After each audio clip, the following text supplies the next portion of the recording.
Welcome to the Pulse with Peter B. I'm your host, Peter Biancamano. Let's get you to the pulse on everything you need to know. And as you can see, we are not at Maxwell Place Pier. We are not at Studio. We are at La Casa Restaurant, located at 54 Newark Street in the beautiful city of Hoboken, New Jersey. And my food insiders have decided not to show up today. That's totally fine, guys. I'll remember that. But I am going to be trying some of the awesome fare inside and talking to some of the staff. Why don't we head inside and let's do it. Oh, we're on air. Excuse me. Now inside the restaurant, La Casa, located at 54 Newark Street, in the beautiful city of Hoboken, New Jersey. New Jersey. Did you see that, Damar? I was going with my little Jersey accent there. Yeah. I mean, you love that. We're joined by Damar Garcia, part of the Hi, staff guys. here at La Casa. How are you today? I'm good. How are you today? I'm doing fantastic. Well, why wouldn't I be fantastic with all these dishes in front of me, right or wrong? Amazing, right? Yes. We have really good food here. There you go. If you don't believe me, take it from Damar, right? Yes.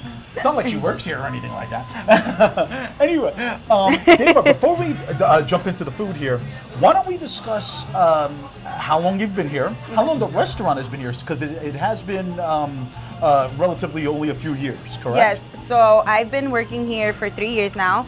The restaurant is about to be going in 4 years in October. Wow. So we've been open for that long. Yes. Okay. So we've been here. A lot of people actually have noticed us from, and they'll be like, you guys are very small, but the music kind of brings in the people and then the food and the vibe. We try to make it as very comfortable for everybody as much. And what were we doing when we were waiting for this delectable food? We were dancing, right? We're actually dancing to the music. She said, I said, is this salsa? She goes, this is actually merengue. Merengue. And I'm like, excuse me? I mean, you know, Yes. I have to get better with my music No, terminology it's here. okay. We like to play a lot of different type of music so everybody can get the groove in, because a lot of people are from everywhere, so it's like, Right. spice it up. But you hit the nail on the head. You spoke about how small you guys are, and I'm just looking around here. Yeah. And I, off the top of my head, indoors, I'm counting about maybe 8 tables here. Yes. I mean, It's small, but we make it cozy, and Right. we're very more of like, we like to be on top of the people, but also let them enjoy themselves and just be in that, I don't know, be in the environment, in the groove. We try to make it very comfortable for everybody as much. That's fantastic. So obviously, Damar, the pandemic has taken its toll on many, many, many businesses Yes. across the country. We're still in a pandemic, according to CDC. I say this every week. I still can't believe it. You know, what type of toll did it take on La Casa, and how were you guys able to overcome that? So I would say during the pandemic, in the beginning, it was a little bit hard because we were all just like kind of scared, I guess. You know, we ended up closing down for 6 weeks. We ended up opening back up, but just mostly for like pickup foods and doing deliveries, but keeping it very distant. Thankfully, we did actually pretty great. A lot of people were calling us like, oh, did you guys open yet? We're like, no, not yet. We haven't opened up yet. Like, we want to, but just to be on the safe side, you know, we did like the curbside pickups and we did deliveries. And then honestly, like that actually turned out to be actually great for us. And, Yeah, that's correct. And I know? can see from the outdoor tables, it kind of Yes. extends down Newark Street, which is important. So we do open up to the corner, so we have more tables, and then we have the inside and outside for people to come and join us. So now is the best time to come visit the folks here. I mean, Come a la you go casa. outdoors, indoors, anything you want. Yes. All right. I'm going to shut up because I'm starving, as we say. Why not? I said Joyzy starving. Let's go. I mean, let's talk about each individual dish, starting with the dish closest to our right here. What do we have? And I'm going to serve myself if you don't mind. Go right ahead. Go ahead. So what we have is the shrimp and garlic sauce. We like to put it in like this heavy cream that's made with garlic, and then we add the shrimp to it. It's very tasty and it's actually really good. Are you going to dig in or what? Yes, actually. I was going to say, It see, I was looks so a little good on your rude. plate. I was so rude. I should have served her first, but here I am being the gavon. It's okay. And now, while you serve yourself, Damar, you know, can people expect more of a Cuban type of food here, or is it more, you know, Caribbean American, Central American type, Latin American? So we actually try to mix it up with different things that we can make. We do Cuban, Dominican, a little bit of Puerto Rican. We try to come up with like different kinds of dishes along the way. Sometimes we'll like do like little specials. We'll have lunch specials on certain days that we do not serve every single day. I have to tell you, and I'm sorry to interrupt you, this shrimp, and by the way, she did it the proper way. She was cutting her shrimp up. Me, I'm just shoving the whole thing in my mouth. I mean, anyway, that is the best shrimp and garlic sauce that I've had in Hoboken. Yeah, it's one of my favorites. I love it. And I'm a shrimp girl too on top, so it's like. Now let me ask you a question. Sauce. Would it be gross if I took my straw and sipped the garlic sauce out? I would say you have a spoon. The answer is no. So we're just going to move on to the next dish here. All right, the next one I have towards the center here. And I'm going to take the knife. All you. So that's the garlic chicken, in Spanish, el pollo al ajillo. Okay. We do make it almost the same way with the shrimp. The only thing is that we like to add spinach into it. Oh. Because a lot of people like to dip their spinach in the garlic sauce. And it's really, really good. And I am, as you can see, this fork is, yeah. And here we go. I'm going to serve you if you don't mind. Thank See, you. I am a gentleman, Mom. I swear I am. So, by the way, this is 2 garlic dishes in a row now, which means that I won't be kissing anybody tonight. Thank God. It's really good. You said it came with spinach, and it looks like it's a chicken fillet, correct? Yes, something like that you can say, and it's really good. Actually, that's really good. I just dropped my fork on camera here. That is absolutely phenomenal. Yes, and I love it. And I love spinach on top of that, so just, like bringing the spinach in the sauce, it gives it, I don't know, a little flavorish on top of that. I like that. Oh my God. And the chicken is not dry at all. And the garlic sauce is not overpowering. Right or wrong? We like to keep it at a nice level, not too much of a garlic sauce on it, just the right amount. Oh my goodness. Yes. So there was like a fly trying to get on. I'm like, no, it's my dish, not anybody else's. All right, we have to move. I'm going to steal your spoon here for our final dish, which is?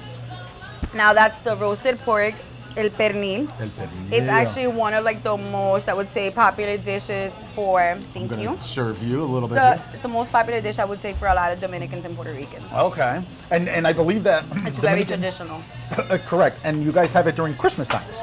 Yes. See? We do. We actually do catering orders on I top. might have a special Puerto Rican girl at home, so that I knew that. So go ahead. What were you saying? I'm sorry. So we do make this for Christmas. We like to make it all the time. Actually, a lot of people like to order it for catering when it comes to holidays. Oh my God. And let me tell you something.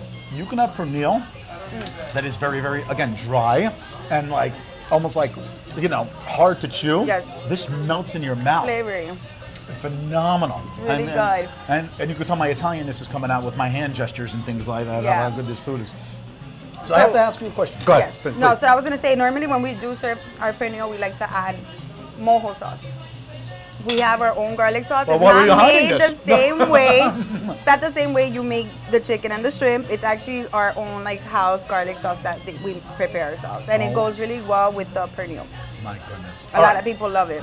So I have to ask you, obviously these are some of your most popular dishes here, Yes. correct? What other type of dishes would you recommend for anybody at home coming in, besides your home menu? Well, I would say the most popular dish, I'm going to go with the oxtails. We make oxtails in sauce. It's really, really good. Really good.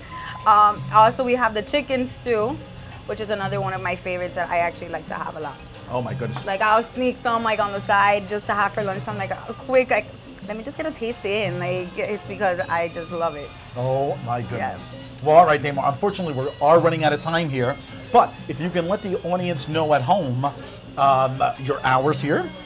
Obviously reservations look like they're highly recommended here if you accept reservations. And also, where people can find you on social media and so on and so forth. That camera right there is all yours. Okay, so we are located in 54 North Street in Hoboken. We do not take reservations, but you are always allowed to call ahead of time within 15 minutes to let us know you're on the way, and we will hold the table down for you. We have an Instagram. It's La Casa Hoboken. So we are on Instagram. Please follow us. We're always welcoming new people from anywhere around the world. And I'm grateful that you're here today. So I'm grateful that I'm here too, let me tell you. Folks, and we want to give a shout out to, of course, the owner here, Russell. Yes.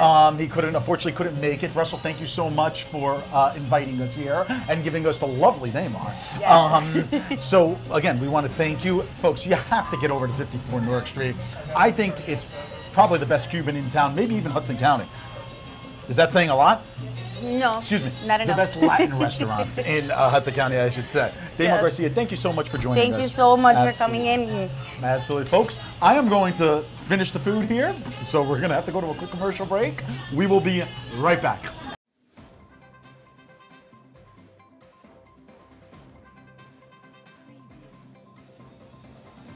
Peter Biancamano, your hostess with the mostest of the Pulse with Peter B. Folks, don't forget to go on our Facebook and our Instagram pages by searching The Pulse with Peter B. and like and follow us on each of those platforms. We're constantly updating those pages with previews of each week's segments and cool stories. Also, if you have any questions, feel free to reach out to our email address at thepulsewithpeterb@gmail.com. Welcome back. I'm your host on The Pulse with Peter B. But unlike Peter B., I'm Joshua Sotomayor Einstein on this political segment, and I'm happy to be here today joined by June Jones, who's running for council at large in Jersey City. Thank you so much for joining us today. Thank you for having me. It's a pleasure. We are thrilled to have you, and I know our viewership is excited to learn more about why you're running, your background. So tell us what precipitated your run. What made you jump in the race? Oh gosh, there's so many things that push me to do this, but mostly because Jersey City is at a serious crossroads and it needs change. I think I'm the change that could bring that to Jersey City.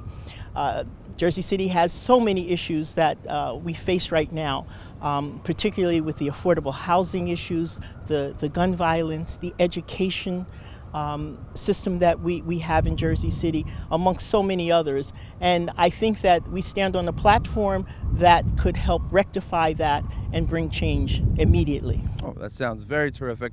But before we delve into any of the specifics, the policies, or whatnot on the various issues that you brought up, and there are many of them, why don't you tell the viewership about your background in the city and just about yourself? Well, I am the 7th child of 10 children. I was born and raised in Jersey City. I love Jersey City, and which is one of the reasons why I am running. I am a retired respiratory care practitioner since 2008, and I founded a nonprofit that I've been working with full-time since 1999 and till today. One of our major passions is affordable housing. We've been able, from a community group, to spin into an incorporation.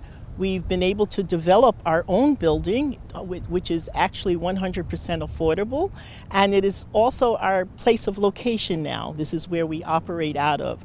We are currently looking to build a second unit of ownership, not too far from where we are now, and hopefully that will happen soon. The operations have been running well. We've been leased up. The program, the Affordable Housing Program, is a wonderful program that we do. We've done other things in the community that fosters quality of life issues, and we continue to do that. And the operation itself does whatever the community needs. We've just put our foot down and to foster whatever those needs are. Well, that sounds really, really fantastic and like a very big community benefit. So going from there, I know you mentioned affordable housing, and we've talked about gentrification in the past, you and I. So how does that translate to the issues in this election in Jersey City right now?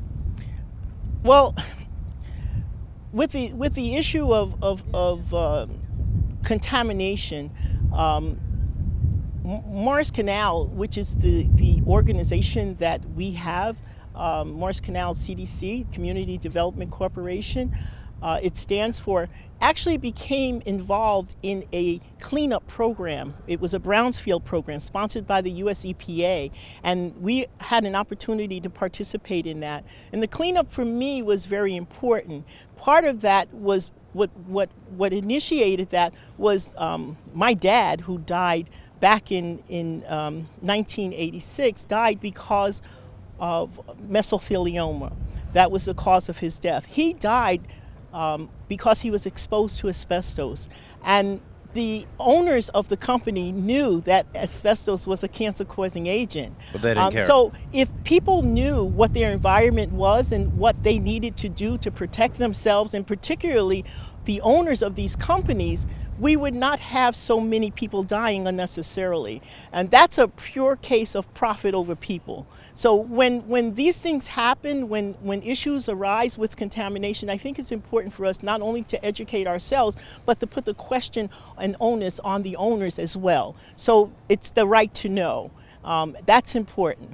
The other issue with housing is because there is an affordable housing crisis in Jersey City, and that's been for many years, not just 2021. You know, we're finally addressing these issues, but these are issues that should have been addressed a long time ago. And when the current administration does not put priority on putting policy in place to abate those situations, then there's a problem. So my priority will be affordable housing, and the people, the independent candidates that are running with me also have affordable housing as a priority, and hopefully and prayerfully we will address that issue immediately. As far as the gun violence, it's out of control. It's not just in Jersey City, it's nationwide. That tells me that there's something systematically going on. Okay, you just don't have these issues happening in city after city after city after city, and there's no connection in why. We're certainly not making the guns. And so policy and programs have to be aggressive in order to stop these things, and this is a priority for us. On gun control, don't you feel, though, that the Fulop administration is just, and his allies in the council, just content to just keep on kicking the can down the road and ignoring it?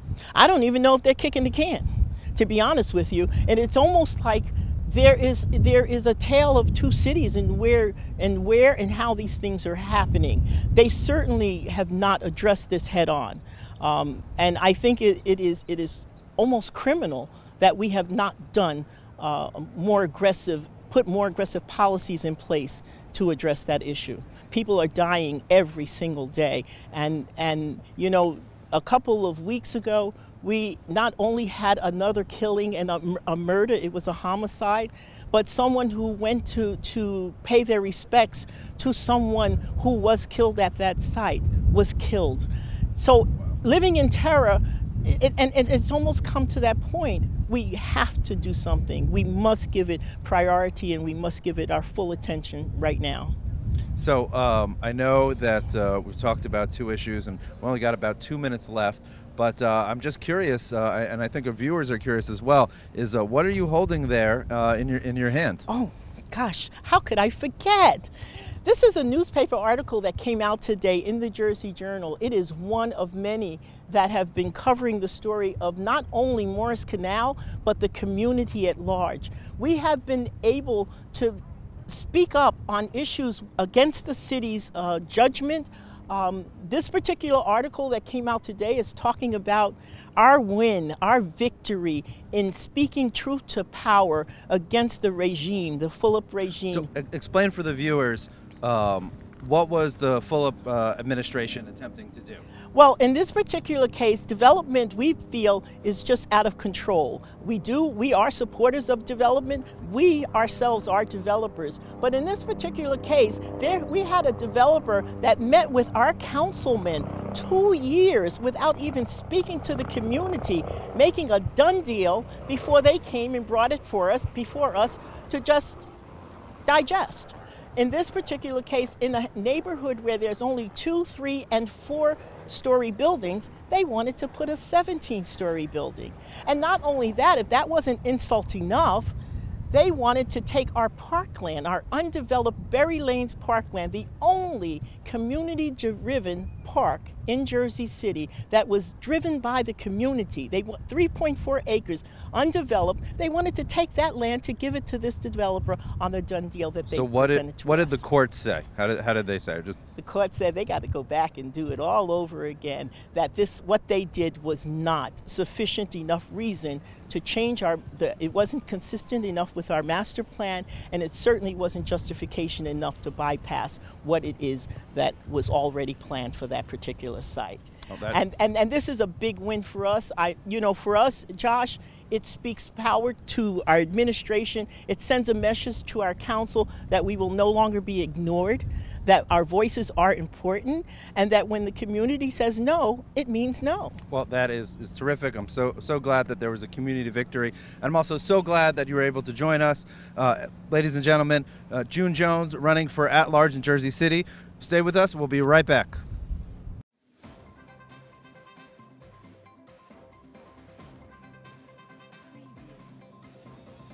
Peter Biancamano back with you. Don't forget to watch us on cable access every Sunday and Monday at 9 a.m. Optimum Channel 18, Fios Channel 46, and Comcast Channel 190.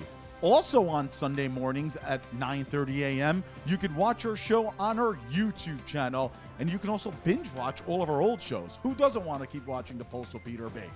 We'll see you there.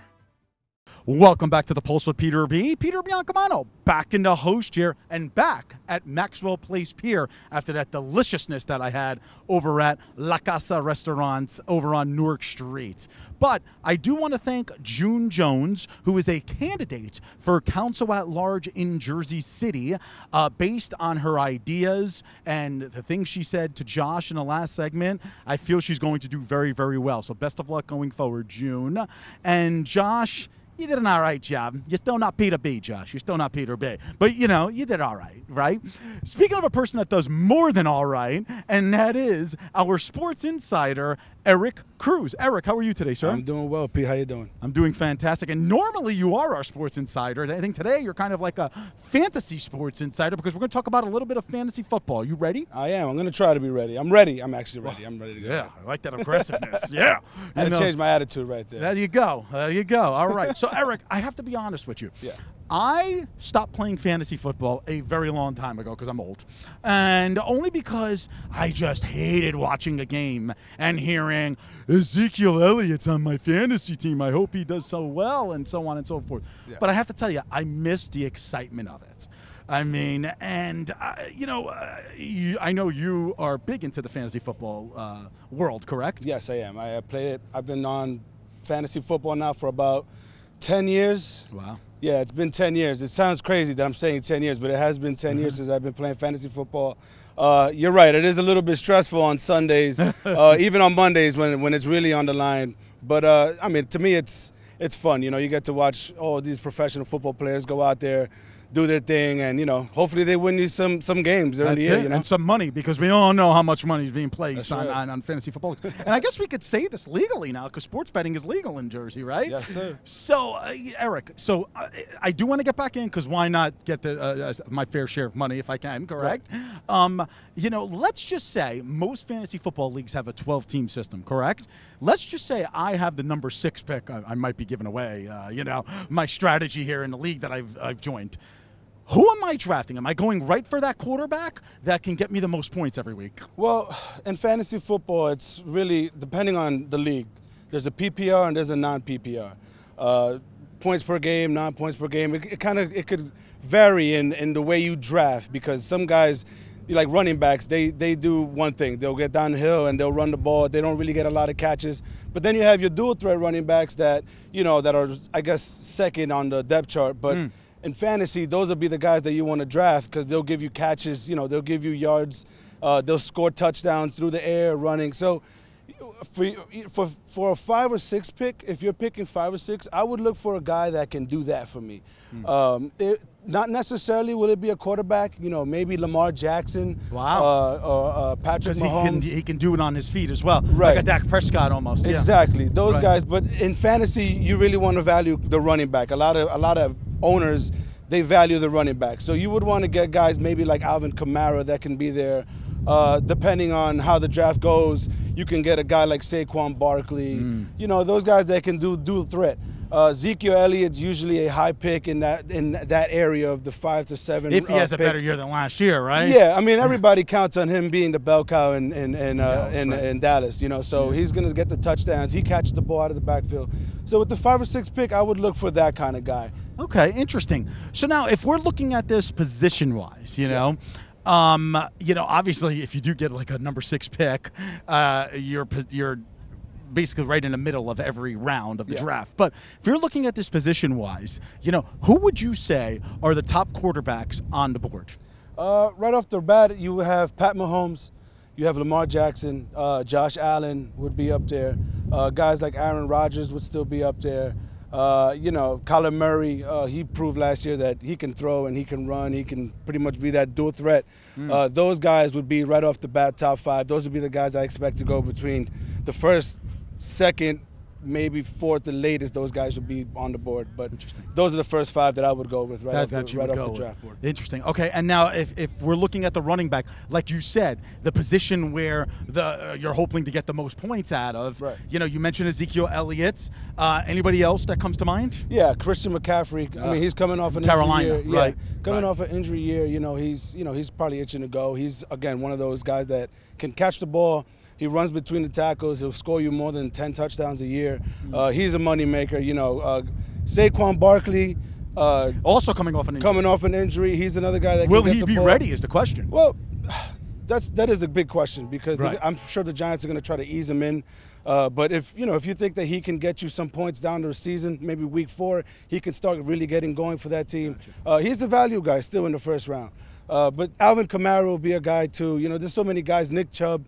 So many running backs that you can choose from, especially within the first 15 picks. So usually, if you have a 12-man league, you'll go with 12, and then you'll do the reverse snake coming back. That's so awesome. those prime running backs are still going to be there for you to pick them early. Gotcha. So if you're starting a league like we were speaking about before, or you're starting a team for the first time in a while, you want to look for that. You want to look for those running backs that'll get you points right off the bat. Now, probably behind running backs, quarterbacks, there's wide receivers that get you a lot of different points. So if I'm looking at maybe the top 5 wide receivers on the board in fantasy-wise. Right. Who am I looking at? It's pretty much the same guys you look at every year. You got DeAndre Hopkins. I'll add in Calvin Ridley this year from Atlanta. He's pretty much proven that he could be a top guy in the league. So I'm going to put Calvin Ridley in there. Julio Jones, he's in the top 10 still. Those guys that I want to talk about, though, and they'll kind of be like sleepers, guys you could get probably in the 6th or 7th rounds. Guys like Devontae Parker, his chemistry with Jalen Hurts this year with the Eagles is going to be big. The other receiver that I'm talking about that a lot of people are I think sleeping on is CeeDee Lamb and Amari Cooper. Those two guys from Dallas. And then they also have Michael Gallup down there. But not a fantasy. But in fantasy, CeeDee Lamb proved last year he was a #1. Amari Cooper, they signed him to an extension, so it's going to be fun to watch that offense with Dak coming back. So those would be guys that I would look for at wide receiver to kind of round out my team. But the same guys, 1 through 5, there's normally A.J. Brown, guys like that are normally still there. And, they're going to be the first ones to go in the first. All right, we have less than a minute here, and let's just talk about 2 positions that you shouldn't really draft until later in your drafts. Or I said that correctly. And that is defense and kicker. So just name maybe 2 kickers and 2 defenses that you like that people should take off the board first. Yeah, well, Justin Tucker would be #1. He's been the best kicker in the league for so many years now. But my sleeper kicker would be Carlson. Daniel Carlson, the kicker from Las Vegas. He had a great year last year. He was 94% on all his kicks. Those would be the 2 kickers I would take. For defense, I would take San Francisco. They have a great pass rush. They get to the quarterback. I think they'll be able to get turnovers this year. And another defense that I would probably go for as a sleeper, I'm not sure. Stump me a little bit. I would say Tampa Bay. Tampa Bay. Returning everybody, 11 guys, all to the football. There you go. Looking for the repeat. Well, Eric Cruz, folks, if you want to, take Eric's advice and then it doesn't work out too well, I will give you his address when we film, and there's a big body of water right behind us that you can take your frustrations out. Yeah. Hopefully not. Hopefully you guys get the right guys. Eric Cruz, thank you so much. Thanks, really man. appreciate it. Definitely. Appreciate it. Folks, join us next week for The Pulse on everything you need to know. I'm Peter Biancamano. I hope you have a great week, everybody.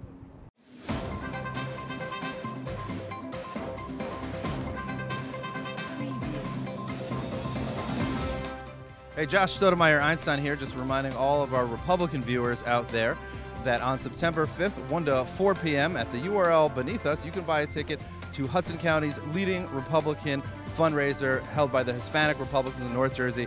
Going to have Phil Rizzo, Denise Gonzalez, and Billy Prempe, all wonderful past and future candidates and current candidates for office in the state of New Jersey. So come on out on September 5th. Thanks so much. The Pulse with Peter B. is a proud partner of Eyes on NJ.